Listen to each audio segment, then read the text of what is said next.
സായിനെ കുറിച്ചായിരുന്നു അല്ലേ? സായി പൈലറ്റ് ആണ്. അപ്പം ഒരുപാട് എന്ന് വെച്ചാൽ ഭയങ്കരമായിട്ട് സ്പെൻഡ് ചെയ്യണം അല്ലെ, സ്റ്റഡീസിലായാലും അത്രയും ഫോക്കസ് ആയിട്ട് ഒരു എയിമിൽ എത്തണം. എപ്പോ തൊട്ടാണ് മോൾക്ക് ഇങ്ങനെ ഒരു കരിയർ ഫോക്കസ്ഡ് ഉണ്ട്, അല്ലെങ്കിൽ ഇങ്ങനെ ആകണം എന്ന ആഗ്രഹം തോന്നിയത് എപ്പോ തൊട്ടാണ്? അവൾ ആക്ച്വലി ഭയങ്കര സ്റ്റുഡിയോസ് ആണ്. ക്ലാസ് ഫസ്റ്റ് സെക്കൻഡ് അങ്ങനെയാണ് അവളുടെ ഫ്രം ദ ബിഗിനിങ്. പിന്നെ 11th ഗ്രേഡ് കഴിയുമ്പോഴാണ് അവൾ ഇത് പറയുന്നത്. അതിനു മുമ്പ് ബൈക്ക് റേസിംഗ് ഒക്കെ ഇൻട്രസ്റ്റ് ഉണ്ടായിരുന്നു, എനിക്ക് അതിൽ അത്ര ഉണ്ടായിരുന്നില്ല. പിന്നെ ഇത് അവള് പറയുമ്പോഴും ഞാൻ വിചാരിച്ചു ശരി കുറച്ചു പോയാൽ അവളുടെ മൈൻഡ് മേ ബി ചേഞ്ച് ആവുമെന്ന് വിചാരിച്ചു. ഒന്ന് മെഡിസിൻ എടുക്കട്ടെ, അങ്ങനെ നമ്മള് വളരെ ഒരു എല്ലാവരും തിങ്ക് ചെയ്യുന്ന അങ്ങനെയാണ് തിങ്ക് ചെയ്യുന്നത്. പക്ഷെ അവള് അങ്ങനെയല്ല, ഭയങ്കര ലോജിക്കൽ പേഴ്സൺ ആണ്. കുറച്ച് entirely she's little different from. ഇപ്പം എന്താ നിങ്ങളുടെ ഇടയിലുള്ള സ്പേസ് എന്ന് വെച്ചിട്ടുണ്ടെങ്കിൽ മോള് അങ്ങ് ഉയരങ്ങളിലാണ് അല്ലേ?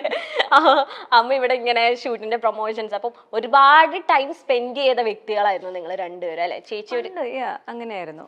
വൺസ് അവള് ഇതിന് തുടങ്ങുമ്പോഴേ കുറച്ച് ബ്രേക്സ് എല്ലാം ഞങ്ങൾക്ക് ഉണ്ട്, ഗ്യാപ്സ് എല്ലാം ഉണ്ടാവും. അവള് പിന്നെ അവളുടെ ഫ്ലൈയിങ് സ്കൂൾ ഫ്ലോറിഡയിലായിരുന്നു. അപ്പൊ ഒരു 1.5 കൊല്ലം ഇങ്ങനെ കുറച്ചായിട്ട് അവള്. അപ്പൊ ആദ്യത്തെ ഗ്യാപ്പ് വന്നപ്പോ തൊട്ട് എങ്ങനെയാണ് അത് ചേച്ചിയിലേക്ക് നല്ലോണം എഫക്ട് ചെയ്ത് കാണുമല്ലോ, നിങ്ങൾ രണ്ടുപേരിലേക്ക് എഫക്ട് ചെയ്ത് കാണും, എങ്ങനെയാണ് അതൊന്ന് മാനേജ് ചെയ്തെടുത്തത്? ഫസ്റ്റ് അവള് ഗ്രൗണ്ട് കോഴ്സ് വന്നിട്ട് ബാംഗ്ലൂരിൽ ചെയ്തു. അപ്പം ഞാൻ എല്ലാം പാക്ക് ചെയ്ത് ഞാൻ അവിടെ പോയിട്ട് സെറ്റിൽ ആവാൻ വേണ്ടി പ്ലാൻ ചെയ്തതാണ്. Just 3 months course. ഞാൻ പറഞ്ഞു 3 months അവള് ഇല്ലാതെ എനിക്ക് ഇരിക്കാൻ പറ്റില്ല, അവൾ എവിടെ പോയാലും ഞാൻ പോവും, അവിടെ ഒരു കിച്ചൺ സെറ്റ് ചെയ്തിട്ട് ഞാൻ എവിടെയെങ്കിലും സ്റ്റേ ചെയ്യുമെന്ന് പറഞ്ഞിട്ടാണ് പോയത്.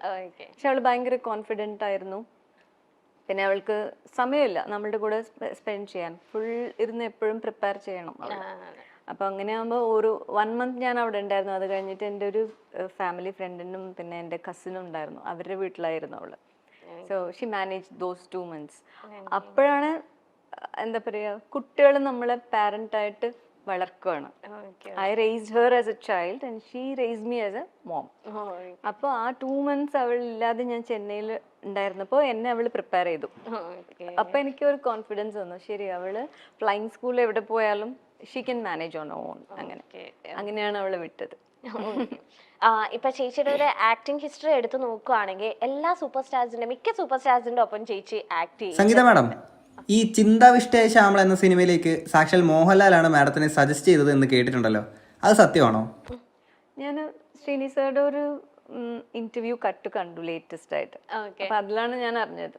ആണോ? ചേച്ചിക്ക് അറിയില്ലായിരുന്നു. ഓക്കെ. അല്ല, ഫസ്റ്റ് മലയാളത്തിലേക്കുള്ള എൻട്രി ലാലേട്ടന്റെ സിസ്റ്റർ ആയിട്ടായിരുന്നു അല്ലെ? നാടോടി എന്ന മൂവിയിലായിരുന്നു എൻട്രി. ആ സമയത്ത് ലാലേട്ടന് ഒരുപാട് പിക്ചേഴ്സ് ഒക്കെ ചേച്ചിയുടെ അടുത്ത് തന്നിട്ടുണ്ടായിരുന്നു.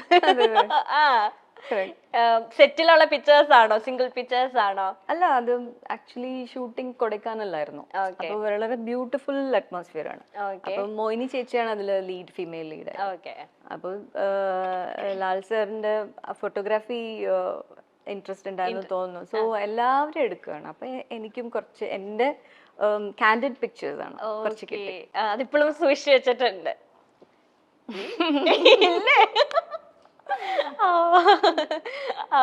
അത് ഓർമ്മയിലുണ്ടോ ലാലേട്ടൻ ക്ലിക്ക് ചെയ്ത പോസസും കാര്യങ്ങളൊക്കെ? അപ്പൊ ചേച്ചി, ഒരാൾ നമ്മോടൊപ്പം വീഡിയോയിൽ ജോയിൻ ചെയ്യാൻ പോവുകയാണ്, താരാ നോക്കാം.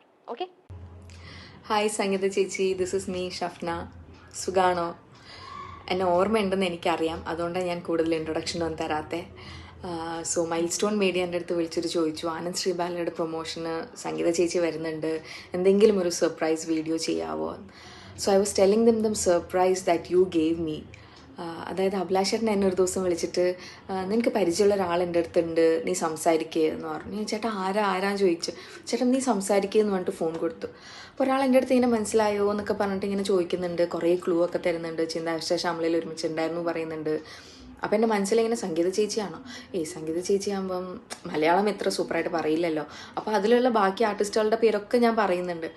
അപ്പോൾ അവസാനം ചേച്ചി പറഞ്ഞു, അപ്പോൾ എന്നെ മറന്നുമില്ല, എൻ്റെ പേര് മാത്രം പറഞ്ഞില്ലല്ലോ.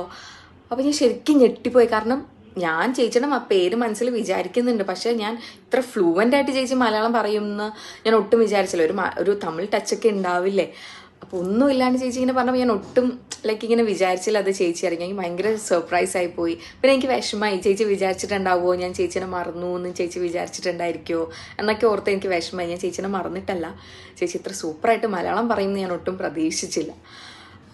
അതുപോലെ എനിക്ക് വേറൊരു മെമ്മറി ചേച്ചീനെ കുറിച്ച് എന്ന് പറയുന്നത്, ഞാൻ എപ്പോൾ രസഗുള കണ്ടാലും ഞാൻ ചേച്ചീനെ ഓർക്കും.